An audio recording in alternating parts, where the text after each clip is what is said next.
வாழ்க வளமுடன். ஒரு சந்திரசேகரன்றவர் பெரிய ஹோட்டல் வச்சுருந்தார். அந்த ஹோட்டலில் எல்லாமே சாப்பிடுவாங்க, நல்லா இருந்தது.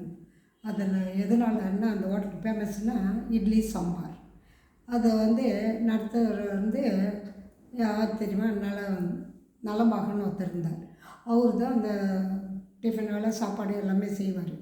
அந்த சாப்பாட்டுக்கும் அந்த இட்லிக்கு தான் ஜனங்க, ஊர் ஜனமே இல்லை, எங்கே இருக்கிற ஜனமோ அந்த ஹோட்டலில் நல்லா இருக்குதுன்னு சாப்பிட்னே இருப்பாங்க. அப்போ அந்த ஹோட்டல் நல்ல லாபம் சொல்ல 1க்கு 2 3 திறந்து வைப்பாங்க. திறந்து வைக்கும்போது அங்கேயும் ஜனம் வரும். இவனோட அளவு தானே எல்லாமே செய்யறது, அதனால எல்லாம் நல்லா இருக்குதுன்னுவாங்க. ஒரு முறை என்ன பண்ணுது, இது நாள் ஓடினே இருக்குது. ஒரு முறை என்ன ஒரு பாட்டி அம்மா உட்காடுறாங்க. உட்கார்ந்தோடனே அவங்க நீ எழுந்து போ, நீ அசிங்கமாகிற, குஷ்டரோகி மாதிரிங்கிற அப்படின்னு சொல்லிட்டு திட்டி, இங்கே உட்காராத, உன் பெஞ்சில் வேறு ஒருத்தர் உட்காந்துங்கிறாங்க, அதை விட்டு நீ உட்காந்துட்டு போய் வெளில உட்காரு அப்படின்வாங்க.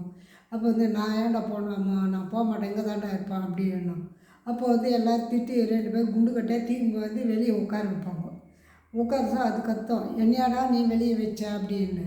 அப்போ என்ன பண்ணோம், மேலேருந்து நலன்கிறான்ல, நலன் பார்ப்பாங்க. ஐயோ என்ன இவங்களை வெளியே உட்கார வைக்கிறாங்களே, சாப்பாட்டுக்கு தானே பாவம் வராங்க, பசியோடு வராங்களே அப்படின்னு சொல்லிட்டு அவன் நலமாக என்ன பண்ணுவான், கீழே இறங்கி என்ன பாட்டி என்னை பாடுறா வெளியே இட்டுன்னு விட்டாங்க அப்படின்வான்.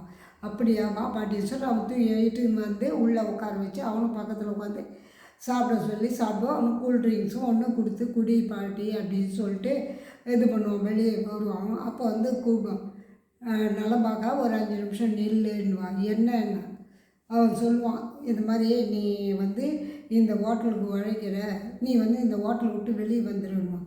ஏன்னா அவங்க பாவத்தில் சம்பாதிச்ச பணம் அதெல்லாம், அதனால் நீ அதில் இருக்காத, வெளியே வா அப்படின்வான்.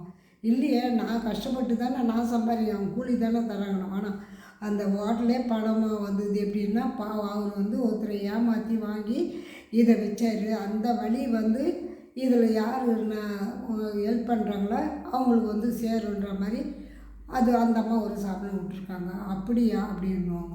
இல்லை நான் இங்கே தான் இருப்பேன், இந்த பேர்ல நான் எதுக்கு சொல்கிறேன்னா நீ வெளியே வான்னு சொல்லிட்டு இப்போ நான் அந்த இடத்துக்கு வரப்போகிறேன் அப்படின்னு. அப்போ நீ யார் அந்த இடத்துக்கு வரப்போகிறேன்னா நீ யார், நான் தான்டா சனி அப்படின்வான். அப்படியா அப்படின்னு. அதனால் இன்னும் 3 நாள் இருக்குது, அதுக்குள்ளே நீ மனைவியோட மக்களோட நீ வெளியே போயிடு அப்படின்வான். அப்போ தான் நினச்சிப்பான், ஐயா அப்போ நம்ம இது வரைக்கும் இந்த பாவத்தில் தான் செஞ்சோமா அப்படின்னு. செய்தாலும் அவன் நேர்மையாக செஞ்சான்ல, அதுக்கு சனி பகவான் பிடிச்சிருக்கணும்ல, அவனை எதுவுமே சொல்லாமல் அவன் நேர்மைக்கும் அவனோட இதுக்கும் வேலைக்கும் பார்த்து அது கிட்ட வர தயங்குன்றதுக்கோசம் அந்த பாட்டி உருவில் சனி பகவான் இங்கே இருக்காத வெளியே வந்துடுறதுக்கு அர்த்தம்.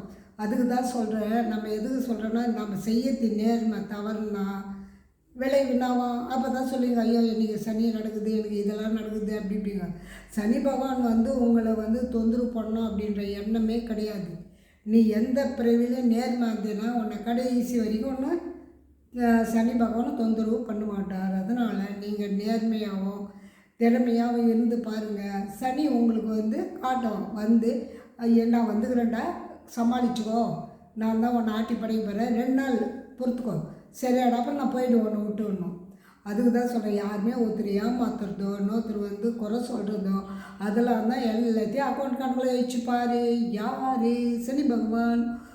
ஏன்னா அடுத்த பிறகு வரணும்ல, அவர் தானே எல்லாத்தையும் உங்களோட இதுவெல்லாம் தீய செயலாம் எடுத்துகிட்டு நல்ல செயல் கொடுக்கணுன்றது வர்றாரு. அதனால் இனி யாரும் நீங்கள் சனி பகவானை குறை சொல்லக்கூடாது.